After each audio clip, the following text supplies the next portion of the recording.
What is going on, everyone? Welcome back to another trade recap video. This is a super valuable trade recap. I did take a losing trade today and lost around $900, but the value in this video is super insane. The loss I took was super A+, so no regrets with the loss that I took. And also, there are two setups that you should have been avoiding, and then a trade that you should have took, which did actually lose today, and it was just a losing statistic. It did lose due to war news, which is very unfortunate, but we'll jump into that.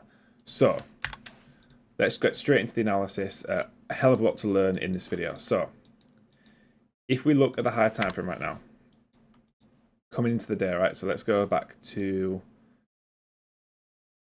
start of the session here. You can see these two 4-hour fair value gaps are holding very nicely. These 2 weeks here are extremely bullish reactions out of these 4-hour fair value gaps. So I was definitely leaning bullish going into this session. And we did actually have two conditions right here. So coming into the session, we had this. We had these two fair value gaps. So we had this hourly bullish fair value gap. Let's change that real quick. And we also had an hourly bearish fair value gap resting above. So we had these two gaps. So I wanted to kind of see us break this this bearish gap to confirm that we're bullish, and it'd also be nice to hold this this bullish gap, sorry, to confirm we're bullish. And I already liked how we were displacing through this high. We did have an SMT here, but yeah, I wanted to see us come back, invalidate the SMT, and continue higher to give us that confirmation that we are bullish. Because at the moment, not super clear. So if we play market open, you can see here that we did have a data low. So any pre-market trades are actually really good shorts to this data low, especially with us having the bearish SMT at the highs, which I just spoke about, which was right here. So ES hadn't swept this high, NQ had. So that's where we had a bearish SMT. So shorts to this data low were pretty good, right? There was actually I think there's a nice 4-minute short here in a second. If it loads, as you'll be able to see. Yeah, so if we just play this through here, there's the 4-minute short. As you can see, that plays out, and then market open rips us higher instantly. No chance to get a long off of the data low sweep. Unfortunately, I was definitely ready to enter a long. Maybe an inverse on this, but we just got the close so high. So unfortunately, there was no long to take off of market open. And then we got a short. There was a 30-second short in here, but again, I was more bullish. We just swept the data low, which is a super strong draw. So I simply did not need to see us come lower here. Like, there's no reason for me to see prices coming back lower here if we're truly bullish.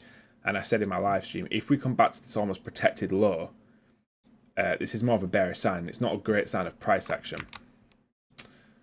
And then what happens is we come back to the protected low. So I'm thinking this is quite a bearish sign here, which is the reason I did not take this 2-minute long, which price presented itself right here. I did not think the market was very decisive. I don't think we had clear direction one way or another, and the high time frame narrative just didn't line up properly. Look how we delivered from this 15-minute fair value gap. You're longing straight back into a 15-minute gap, which was my issue with longing here. And I think if we were truly bearish, we should not have. If we were truly bullish, sorry, we should not have come back to this low again. And as you can see, we did. So I faded this 2-minute, which played out there, as you can see. And I actually just sat on my fingers today and just waited. If we just carry on playing price here, you can see we get a massive candle there. And what we do have here at 10 a.m. is a data high. So I was thinking, okay, so I'm bullish on the higher time frame. We now have a very strong drawn liquidity to the upside. So we're putting a data high here. I wanted to see a tap back into this 15-minute or the 5-minute gap in this leg. As you can see in this instance, we got a nice 15-minute gap delivery. And as you can see, the body held this very nicely. The body held this 15-minute candle very nicely. I think if we play through it, actually respects it even more than that. Yeah. So we closed up there very strongly. We invalidated the bearish SMT. We're displacing through all these highs. We've closed above this high on the hourly. We've got all this buy side to the left. We have external buy side on the 4-hour right above.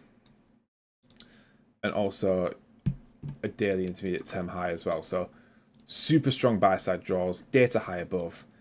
Yes, we were high in premium here. And yes, we didn't resweep the low, but again, this low's high resistance, so I didn't need to see us sweep this low again. And as you can see here, bang, so there is the inverse. Delivery from a 15-minute fair value gap. Super strong momentum through a 5-minute, closing above with a data high above. And I was going to go break even at this rejection wick, or potential rejection wick, if it wanted to act as that. I entered on the candle close, stop loss, rest in.